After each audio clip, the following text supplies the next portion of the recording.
Number 6 says, decide whether the tables below represent an arithmetic or a geometric sequence. Then list the common difference or common ratio. I would recommend that you pause the video right now and try to do these 4 on your own first, and then double check with me to see if you got everything right. But this is really good practice to see if you understood what we were talking about with those definitions previously. So go ahead and pause it. All right, now you should be back from attempting these on your own. So I'm going to go through with you what the answers are so that you can check your work. If I take a look at letter A, as I go from 4 to 9, I see that I'm adding 5. And then if I go from 9 to 14, I'm also adding 5. And as I go from 14 to 19, I am also adding 5. And you need to make sure that you're checking the whole table to make sure that that same value is what's being added each time. So since I am adding the same number each time, I can conclude that this is an arithmetic sequence.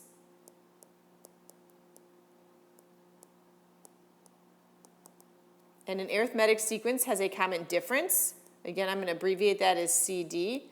And the common difference here is 5, the number that I'm adding each time. Now let's take a look at letter B. In letter B, what I notice is that I'm multiplying by 2 each time. To get from 3 to 6, I multiplied by 2. 6 to 12, I multiplied by 2.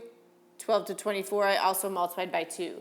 Since I'm multiplying by the same number each time, this would be a geometric sequence. And my geometric sequence has a common ratio. I'll abbreviate as CR. And the common ratio is the number that's being multiplied each time. And in this case, we're multiplying by 2 each time. So our common ratio would be 2. Then let's go ahead to letter C. In letter C, to get from 2 to 10, 10 to 18, I noticed I was adding 8 each time. From 10 to 18, I also am adding 8. And from 18 to 26, I'm adding 8. And since I'm adding the same number each time, I can conclude that this is an arithmetic sequence.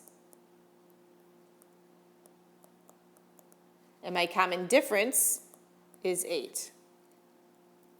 And finally, letter D, I noticed that I was multiplying by 4 each time. So to get from 6 to 24, I multiplied by 4.